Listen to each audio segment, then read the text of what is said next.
Assalamualaikum, hai, apa kabarnya nih Bunda, teman-teman semua yang nonton? Apakah ada bapak-bapak juga?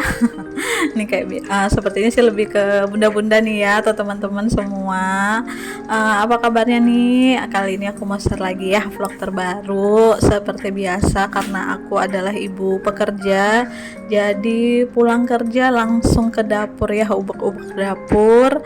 Kali ini pulangnya on time, alhamdulillah, jadi bisa pulang sampai ke rumah tuh langsung sholat asar dengan tenang, masak dengan tenang.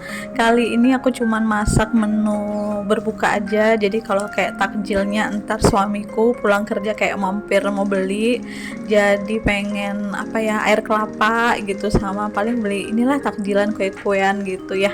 Jadi ini aku mau masak ayam sambal ijo dicampur kentang. Kalau anakku pengen ayam goreng biasa aja katanya, jadi ya udah deh, pas lah ya.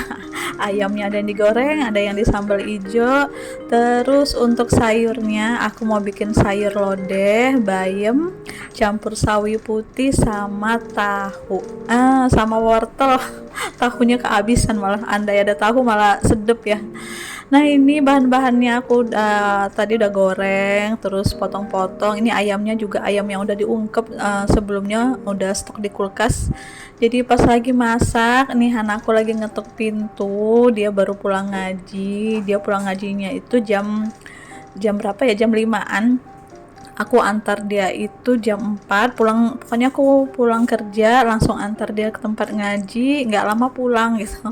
Aku bilang kok cepet kak, sekarang makin sedikit dah yang ngaji, nggak begitu rame kayak kemarin, mungkin udah sebagian ada yang mudik kali ya, ada yang pulang. Jadi anakku nih tipe yang super excited kalau cerita, suka ngobrol gitu, jadi kayak ada aja pulang sekolah cerita, pulang ngaji cerita, mau tidur cerita. Ya aku senang ya, alhamdulillah aku dijadiin teman curhat sama dia.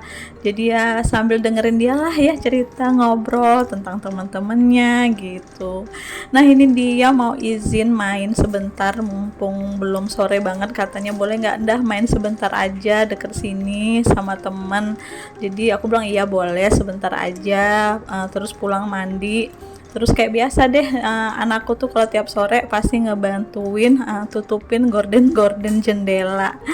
Jadi ya anak gadisnya alhamdulillah udah makin gede, udah ngerti, jadi mau ngebantuin.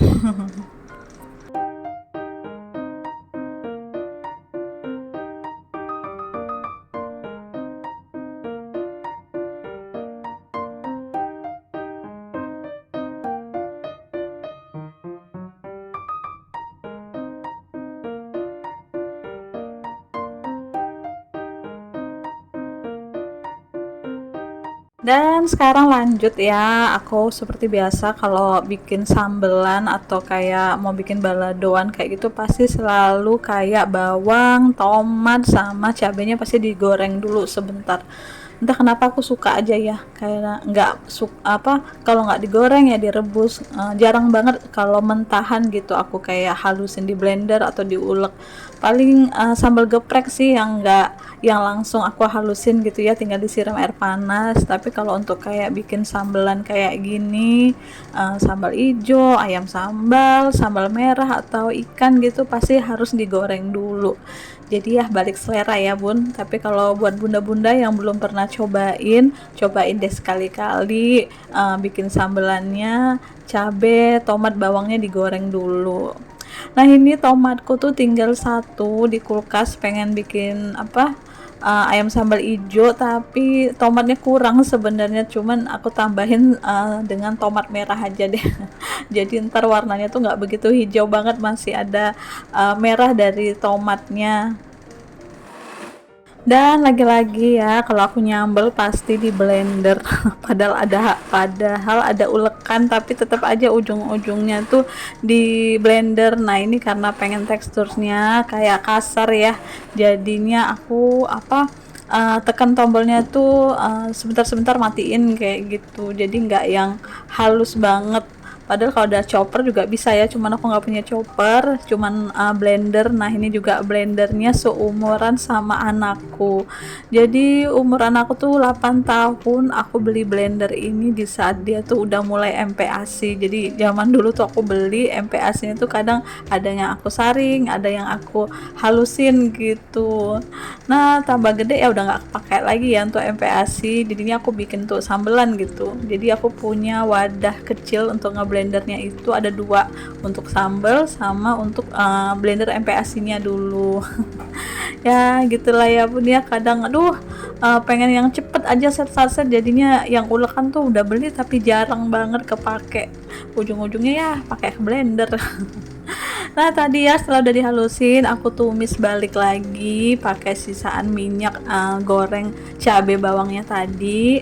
Terus tinggal sesening, kasih garam, aku tambahin micin sedikit, terus kaldu jamur sedikit sama gula. Udah deh aku tumis sebentar, tinggal apa ya, nggak koreksi rasa sih karena puasa. Cuman ya alhamdulillah setiap masak selama bulan puasa ini aman, rasanya tetap oke, karena ya menunya porsinya yang dimasak hari-hari ya segitu-segitu aja, jadi kayak udah di luar kepala gitu.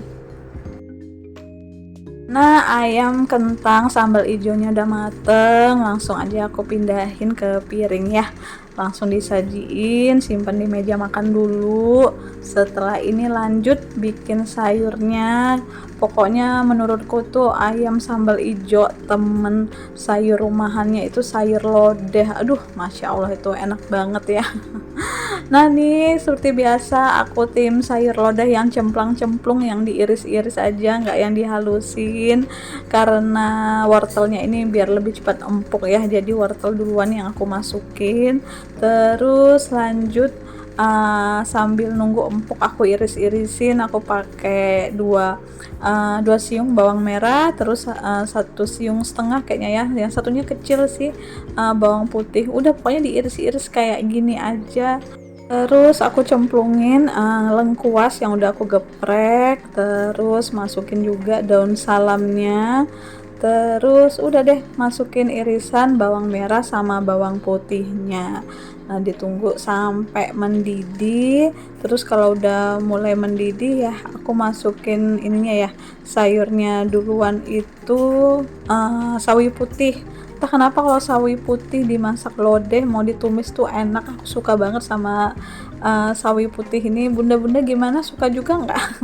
Kadang salah satu sayuran yang selalu aku stok di kulkas itu buncis selalu ada, sawi putih. Kadang kalau meger ya masak tinggal direbus jadi lalapan sambal aja tuh udah masya Allah udah enak. Sawi putih, buncis, irisan tomat, udah deh udah enak banget menurutku.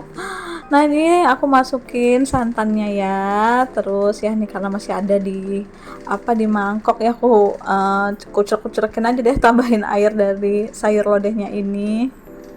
Terus sayuran terakhir, karena yang paling cepat matangnya itu ya sayur bayam ya, jadi terakhir aku masukin, terus aku sesening, kasih garam, kaldu jamur, lada, terus nggak lupa yang bikin aroma lodehnya itu enak adalah ketumbar. Jadi aku pakai ketumbar bubuk aja. Duh udah kalau udah mulai mendidih tuh aromanya tuh enak banget. Entah kenapa sayur lodeh nih salah satu sayuran yang paling aku suka lah, sayur lodeh. Sayurannya juga apa-apa aja masuk ya, apalagi bahan-bahan dari sayur asam dibikin sayur lodeh juga masuk.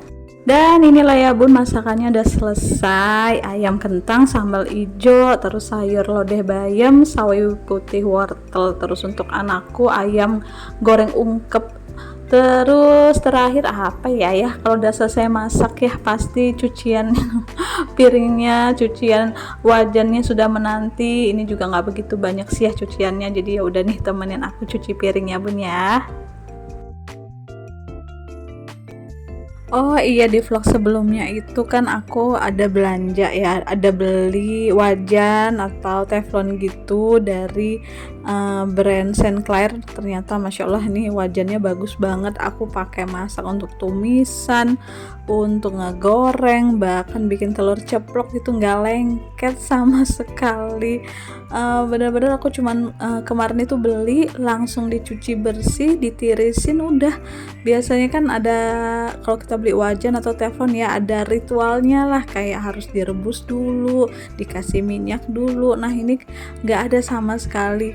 Dan harganya juga kemarin aku beli tuh harganya terjangkau, 120. Terus yang teflon 120, terus yang wajan ini kalau nggak salah sih ingatku 140.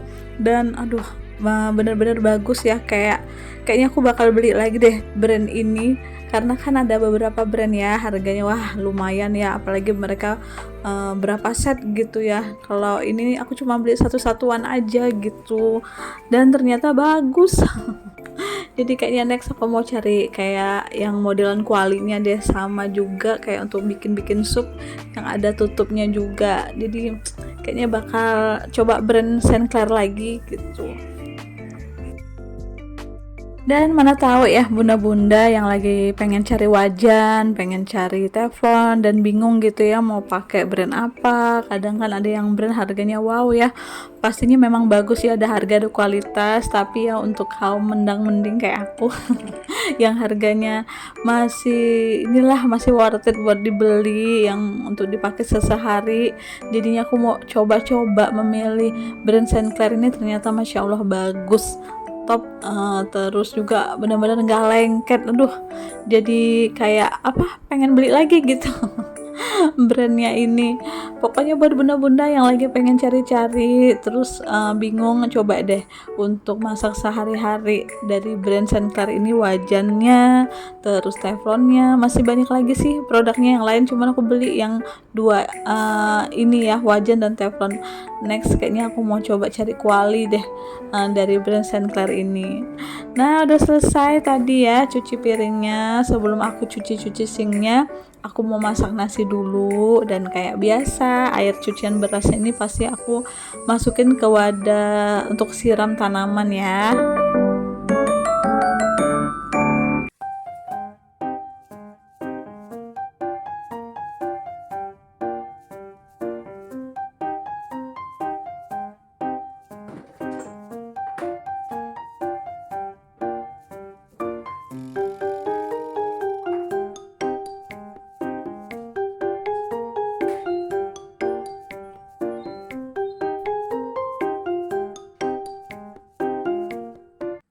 Setelah selesai cuci bersih berasnya dan masukin ke dalam rice cooker, lanjut lagi. Kalau udah selesai nyuci piring tuh rasanya kayak ada yang ganjel ya kalau di aku nggak dicuci-cuciin sinknya. Walaupun ntar kayaknya ya ntar ada piring kotor lagi, ntar ya kotor lagi. Tapi ya kayak udah kebiasaan gitu ya. Kalau udah selesai cuci piring, udah kelar, udah bersih ya harus ikutan dicuci lagi gitu, sinknya harus ikutan dibersihin lagi lah gitu, biar nggak kadang kan berminyak, terus kalau dibiarin lama-lama jadi berkerak gitu. Jadi kalau langsung dibersihkan kan enak juga, sedap dipandang mata, terus nggak bau amis juga gitu kan. Jadi ya udah kebiasaan lah gitu ya bun. Setelah ini udah bersihin sinknya, pasti bersihin juga kompornya gitu ya. Aku semprot-semprot. Kadang kalau yang terlalu berminyak banget ya, mending aku copotin terus aku cuci gitu, daripada dilap-lap kayak masih berminyak. Ya inilah enaknya ya kompor Rinnai ini ya, bisa dilepas. Jadi dicucinya juga enak, mudah, dibersihin juga enak, dilap-lapin sampai di dalam-dalamnya. Pokoknya kompor gas Rinnai ini kayak udah lama banget ya, zaman aku kecil mungkin entah udah berapa puluh tahun. Waktu aku mau bikin dapur ini, renov dapur ini, sempet tuh pengen kompor tanam kah, kompor induksi kah gitu, tapi ujung-ujungnya kayak aduh udah deh aku cari amannya aja, pengen kompor yang seperti ini aja. Bisa dibongkar lepas pasang, andai ada kerusakan tuh kan bisa dijual kayak refill satuan gitu ya, kayak tungkunya ada dijual. pokoknya aku ngerasa lebih aman safety itu pakai kayak gini. Mungkin emang nggak bisa yang rada-rada gimana gitu ya pakai kompor tanam, kayak banyak takutnya gitu karena sering muncul di FYP tuh kadang tiba-tiba meledak lah gitu. Jadi ini kompor paling aman dan paling awet juga sih ya menurutku. Pokoknya ya paling aman, paling awet, paling mudah dibersihkan, terus minim lah kalau ada apa-apa gitu ya. Insya Allah bismillah deh, semoga awet aja ya. Dan sekian aja ya bun videoku kali ini. Terima kasih banyak ya yang udah menonton dari awal, udah temenin aku nih pulang kerja, masak untuk menu berbuka puasa, terus dengerin aku nih ngobrol-ngobrol, cerita-cerita ya, sekedar sharing-sharingan. Pokoknya terima kasih banyak. Sampai jumpa lagi ya di video selanjutnya. Assalamualaikum warahmatullahi wabarakatuh.